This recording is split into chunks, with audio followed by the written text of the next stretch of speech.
आज गोखळेमध्ये आपण सगळे पत्रकार आला त्याबद्दल मी प्रथमतः स्वागत करतो.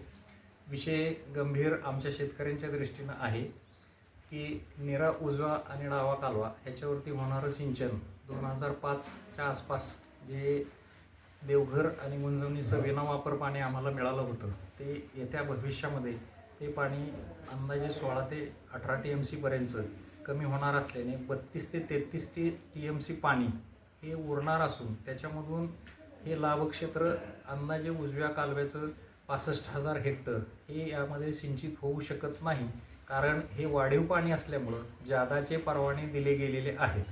या परिस्थितीमध्ये जे बंदिस्त नलिकेमुळे नीरा देवघरचं पाणी उरणार होतं तेही पाणी धोम बलकवडीच्या कॅनलमध्ये सोडायसाठी बंदिस्त पाईपलाईनचं काम सुरू आहे आणि ते प्रगतीपथावर आहे. त्यामुळे उजव्या कालव्याच्या शेतकऱ्यांची कदाचित बारमाही सिंचनाची 100 वर्षाची परंपरा खंडित होण्याची दाट शक्यता निर्माण झालेली आहे.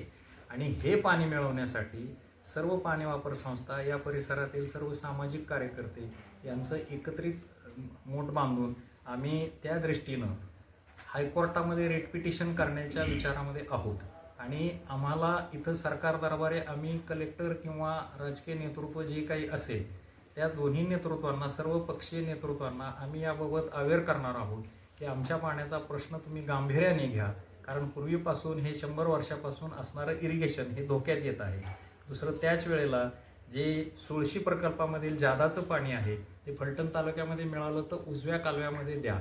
एकंदर भीती अशी आहे की जलजीवन मिशन वाढणारा औद्योगिक वापर, त्याचबरोबर सर्व शहरांच्या पाणी वापरसाठी लागणारा पाणी पुरवठा ह्या नीरा उजव्या कालव्यावरूनच होत असल्यामुळे शेतीसाठी अतिशय कमी पाणी उपलब्ध होईल.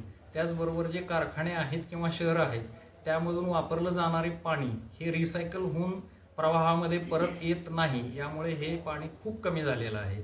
शेवटी सर्व विचार करून या गोष्टीपर्यंत आम्ही येऊन पोचलेलो आहोत की योग्य व्यक्तीचं, जलतज्ञांचं मार्गदर्शन घ्यायचं. उपलब्ध पाणी जे आहे त्यामध्ये कसं हे भागवलं जाईल त्यासाठी अस्तरीकरण किंवा बंदिस्त नलिका ह्या माध्यमातून काही करता येतंय का, आणि जे अतिरिक्त पाणी दिलं त्यासाठी किंवा जे बेकायदेशीर उपसा होत असेल त्यासाठी काही उपाययोजना करण्यासाठी आम्ही सर्व प्रकारचे दरवाजे ओपन ठेवलेले आहेत. कुठलाही राजकीय अभिनिवेश न बाळगता आम्ही या लढ्यामध्ये कदाचित भविष्यामध्ये हायकोर्टापर्यंत जाण्याची शक्यता आहे.